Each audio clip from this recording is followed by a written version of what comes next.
याच्या पुढचं गीत आणखी सुंदर आहे. एक चोखामेळा, संत चोखामेळा यांचा मागे आवाज खूप येतोय. हॅलो, मागे स्टेजच्या मागे खूप आवाज येतोय, तरी कृपया शांतता राखावी. शेवटची दोनच गाणी राहिली आहेत. दोन गाणी आहेत. तर संत चोखामेळा यांचा अभंग सादर होणार आहे आत्ता.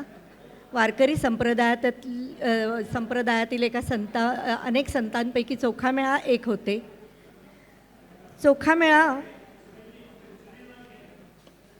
यांना मंदिर प्रवेश त्या काळात कधी मिळाला नाही, त्यामुळे त्यांच्या अभंगामध्ये कुठेही ती कटुता किंवा तो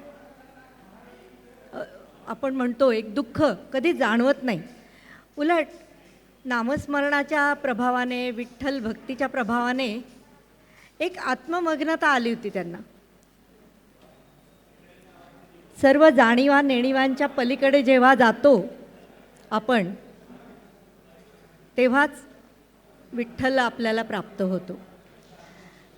तर नामसंकीर्तनाच्या आत्मानंदात गुंगलेल्या भाबड्या भक्ताला जणू काही विठ्ठलही आपल्याबरोबर नाचतोय, गातोय असं वाटतं.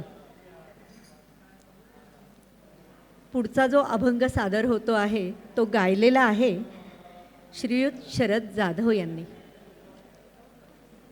अबीर गुलाल उधळीत रंग, नाथा घरी नाचे माझा सखा पांडुरंग. बघा, पांडुरंगाला सखा मानलेला आहे, तोही नाचू गाऊ लागतोय.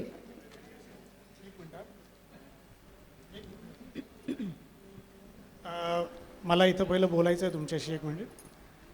जनता जनार्दनाच्या रूपामध्ये साक्षात तुम्ही इथं श्रोतेजन विठ्ठल रुक्माईच्या रूपाने आमच्या समोर बसलेले आहात आणि आमच्या प्रत्येक अभंगाला, आमच्या प्रत्येक गायकाच्या अभंगाला तुम्ही टाळ्या देऊन जो एक आशीर्वाद देत आहे, त्याबद्दल तुम्हाला सुवर्ण पिंपळ मंचाच्या वतीने कोटी कोटी नमन.